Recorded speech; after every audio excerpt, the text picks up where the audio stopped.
ইসরায়েলের বিমান হামলায় ইরানপন্থী মিলিশিয়া সংগঠন হিজবুল্লাহর শীর্ষ নেতা হাসান নাসরুল্লাহ নিহত হয়েছেন। শনিবার এক বিবৃতিতে এ তথ্য নিশ্চিত করেছে লেবাননের সশস্ত্র গোষ্ঠীটি। বিবৃতিতে হিজবুল্লাহ জানিয়েছে, শুক্রবার তাদের নেতা হাসান নাসরুল্লাহ নিহত হয়েছেন।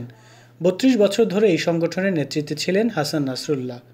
একজন রাজনৈতিক ও আধ্যাত্মিক নেতা হিসেবে কাজ করেছেন। তার সমর্থকদের মধ্যে শিয়া নেতা ইসরায়েলের পক্ষে দাঁড়ানো এবং মার্কিন যুক্তরাষ্ট্রকে অস্বীকার করার জন্য প্রশংসিত হয়েছিলেন। তার শত্রুদের কাছে তিনি ছিলেন একটি সন্ত্রাসী সংগঠনের প্রধান এবং মধ্যপ্রাচ্যে প্রভাব বিস্তারের লড়াইয়ে ইরানের প্রক্সি। হাসান নাসরুল্লাহ মধ্যপ্রাচ্যের রাজনীতির ক্ষেত্রে বড় ব্যক্তিত্ব। তিনি হিজবুল্লাহকে সংগঠিত ও সুশৃঙ্খল বাহিনী হিসেবে প্রস্তুত করেছিলেন। এর আগে ইরানপন্থী মিলিশিয়া সংগঠন হিজবুল্লাহর শীর্ষ নেতা হাসান নাসরুল্লাহকে হত্যার দাবি করেছিল ইসরায়েল। এক বিবৃতিতে ইসরায়েলি বাহিনী জানিয়েছে, তারা শুক্রবার সন্ধ্যায় লেবাননের রাজধানী বৈরুতে বড় ধরনের বিমান হামলা চালিয়ে হিজবুল্লাহর দীর্ঘদিনের নেতা হাসান নাসরুল্লাহকে হত্যা করেছে।